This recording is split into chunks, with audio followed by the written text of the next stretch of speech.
Hello friends, સ્વાગત છે તમારું મારી ચેનલ ધમુસ કિચન એન્ડ વ્લોગ પર.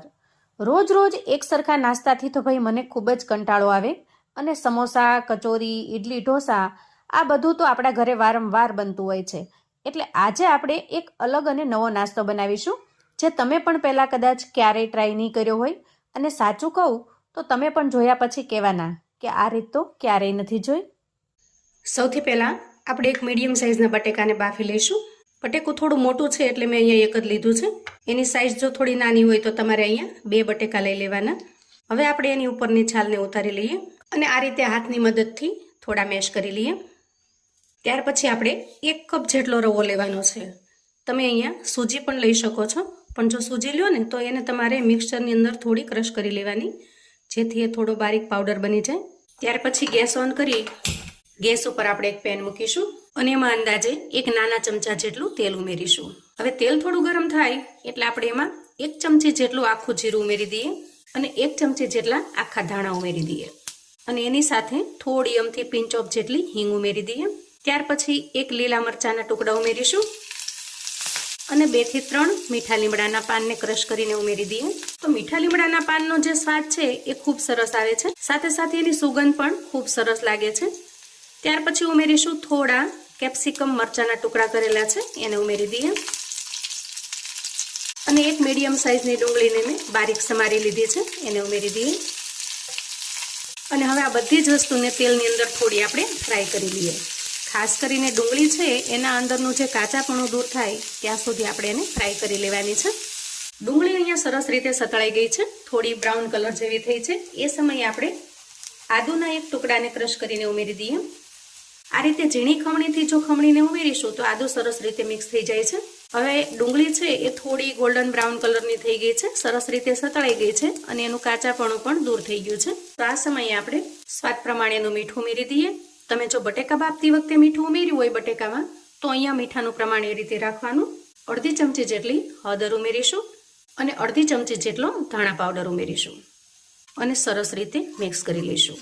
મસાલાને થોડીવાર તેલમાં આ રીતે શેક્યા પછી આપણે તૈયાર કરેલા બટેકા ઉમેરી દઈએ અને મસાલાની અંદર બટેકાને સરસ રીતે મિક્સ કરી લઈએ. મિક્સ કરતી વખતે બટેકાને આપણે થોડું સ્પેચ્યુલાની મદદથી આ રીતે પ્રેસ કરતું જવાનું, જેથી એના જે કંઈ મોટા ગાંઠા હશે એ પણ સરસ રીતે મેશ થઈ જશે. હવે અહીંયા બટેકાને સરસ રીતે મેશ કર્યા પછી આપણે એમાં ઝીણી સમારેલી કોથમીર ઉમેરી દઈએ. કોથમીરનું પ્રમાણ હું થોડું વધારે રાખું છું અને એની સાથે ઉમેરીશું અડધા લીંબુનો રસ. એનાથી જે મસાલો બનશે ને એકદમ સરસ મજાનો ચટપટો ટેસ્ટ આવશે. તમે અહીંયા લીંબુના રસની જગ્યાએ અડધી ચમચી જેટલો આમચૂર પાવડર અથવા તો અડધી ચમચી જેટલો ચાટ મસાલો પણ ઉમેરી શકો છો અને સ્વાદને બેલેન્સ કરવા માટે થોડી અમથી આપણે અહીંયા ખાંડ ઉમેરીશું. તમારે જો ખાંડ ન ઉમેરવી હોય તો તમે સ્કીપ પણ કરી શકો છો. પણ આ જે મસાલો છે ને એ થોડો ચટપટો ખાટો મીઠો હશે તો રેસીપીની અંદર એનો ટેસ્ટ એકદમ સરસ ઉભરીને આવશે.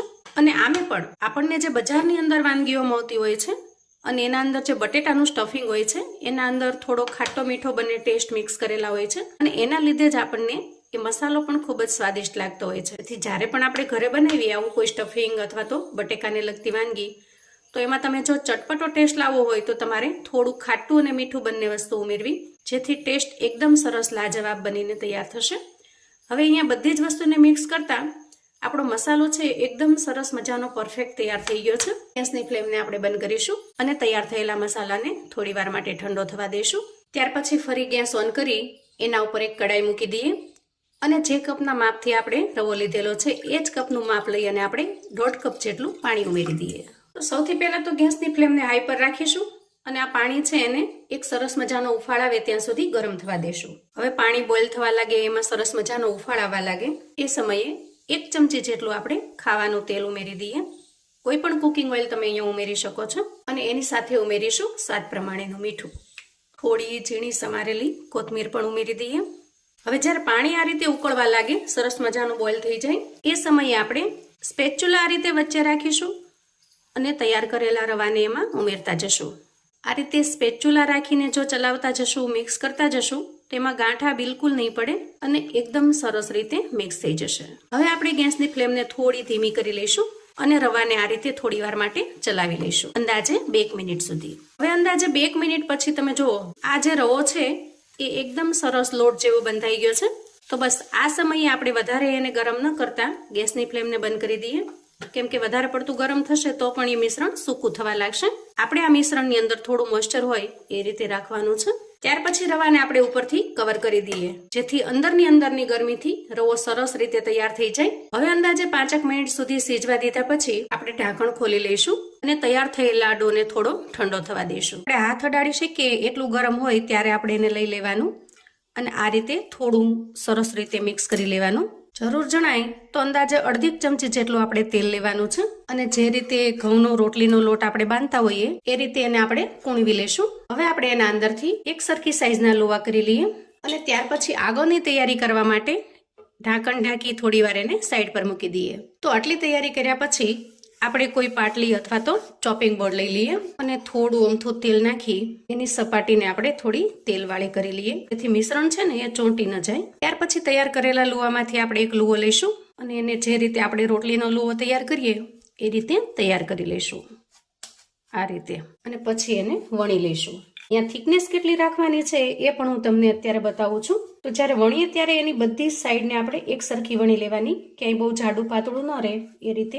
અને જુઓ આ રીતે આપણે એની થિકનેસ પણ મીડિયમ થિકનેસમાં રાખવાની છે. વણતી વખતે બિલકુલ ચોંટશે પણ નહીં. ત્યાર પછી ચાકુની મદદથી એની જે એક્સ્ટ્રા કિનારી છે એને આપણે કાઢી લઈએ. હવે અહીંયા મેં જે રોટલી વણીને એકદમ મીડિયમ સાઇઝની રોટલી વણી છે. તમે જો થોડી મોટી વણેલી હશે તો તમે આમાંથી 3 કે 4 ભાગ કરી શકશો. હવે આપણે તૈયાર કરેલું બટેટાનું સ્ટફિંગ પણ એકદમ સરસ ઠંડુ થઈ ગયું છે. તો એ સ્ટફિંગમાંથી આપણે થોડું સ્ટફિંગ છે આ શીટની ઉપર ઉમેરી દઈએ. હવે જુઓ આ રીતે સ્ટફિંગને સેટ કર્યા પછી આ જે કિનારી છે એને આપણે ફોલ્ડ કરીશું આ રીતે અને ધીરે ધીરે કરતા એકદમ સરસ મજાનું રોલની જેમ વાળી લઈશું. જુઓ પછી એની જે પાછળની કિનારી છે ને એને થોડું અમથું પ્રેસ કરી દેવાનું છે. તો અહીંયા કોઈ સ્લરી બનાવવાની કે કોઈ વધારે પડતા મસાલા બનાવવાની જરૂર નહીં પડે. આ રીતે આપણે એકદમ સરસ મજાના રોલની જેમ વાળીને તૈયાર કરી શકશું. અને પછી હાથની મદદથી જુઓ આ રીતે કરશું એટલે એકદમ સરસ એ શેપમાં પણ આવી જશે અને એની જે કિનારી છે એ પણ લોક થઈ જશે. અને તમે આ રેસીપી જો પહેલી વખત જ બનાવતા હશો ને તો પણ એકદમ પરફેક્ટ બનીને તૈયાર થશે. તો હવે આ રીતે બધા જ મિશ્રણમાંથી હું રોલ બનાવીને તૈયાર કરી લઉં છું. તો આ રીતે આપણે બધા જ નાસ્તાને એકદમ સરસ રીતે તૈયાર કરી લીધા છે અને રોલ વાળી લીધા છે. અને હવે આગળની પ્રોસેસ માટે ગેસ તરફ જઈશું. ગેસ ઓન કરી ગેસ ઉપર એક પેન મૂકીશું અને એમાં અંદાજે 1 થી 2 ચમચા જેટલું તેલ ઉમેરીશું. તેલનું પ્રમાણ આપણે અહીંયા બહુ જ ઓછું લેવાનું છે, કેમ કે આજની રેસીપી લો ઓઇલ રેસીપી છે, એકદમ ઓછા તેલમાં બને એવી. તેલ થોડું ગરમ થાય એટલે આપણે એમાં નાસ્તો મૂકી દઈએ અને ગેસની ફ્લેમને મીડિયમ પર રાખી નાસ્તાને એકદમ સરસ રીતે શેકી લઈએ. નાસ્તાને આપણે થોડી વારે આ રીતે સાઈડ ચેન્જ કરતા રહીએ, જેથી બધી જ સાઈડ એકદમ સરસ મજાનો ગોલ્ડન બ્રાઉન કલરનો બનીને તૈયાર થશે. જો તમે ડાયટિંગ પર છો અથવા તો એકદમ ઓઇલ ફ્રી ખાવાનું પસંદ કરો છો તો આ નાસ્તાને તમે સ્ટીમ કરીને પણ એન્જોય કરી શકો છો. ધીરે ધીરે નાસ્તો એકદમ સરસ ગોલ્ડન કલરનો થવા લાગશે. શેકાતા એને થોડી વાર લાગે છે, જેથી પેશન્સથી આપણે એને શેકી લેવાનો. હવે નાસ્તો જ્યારે એકદમ સરસ ગોલ્ડન કલરનો તૈયાર થઈ જાય ત્યારે આપણે એને એક પ્લેટમાં કાઢી લઈશું અને બાકીના જે પીસ છે એને પણ સરસ રીતે શેકી લઈશું. તો જુઓ એકદમ નવો અને સુપર ક્રિસ્પી આપણો નાસ્તો તૈયાર થઈ ગયો છે. મારી આજની મહેનત જો તમને થોડી ઘણી પસંદ આવી હોય મિત્રો તો વિડીયોને એક લાઇક ચોક્કસથી આપજો. તમારા સગા સંબંધી મિત્રોને પણ શેર કરજો અને ચેનલ પર જો નવા છો તો પ્લીઝ ચેનલને સબસ્ક્રાઈબ કરજો. કોમેન્ટમાં આ રેસિપી કેવી લાગી એ મને ચોક્કસથી જણાવજો. ફરી આવી એક નવી રેસિપી સાથે મળીશું. ત્યાં સુધી આવજો.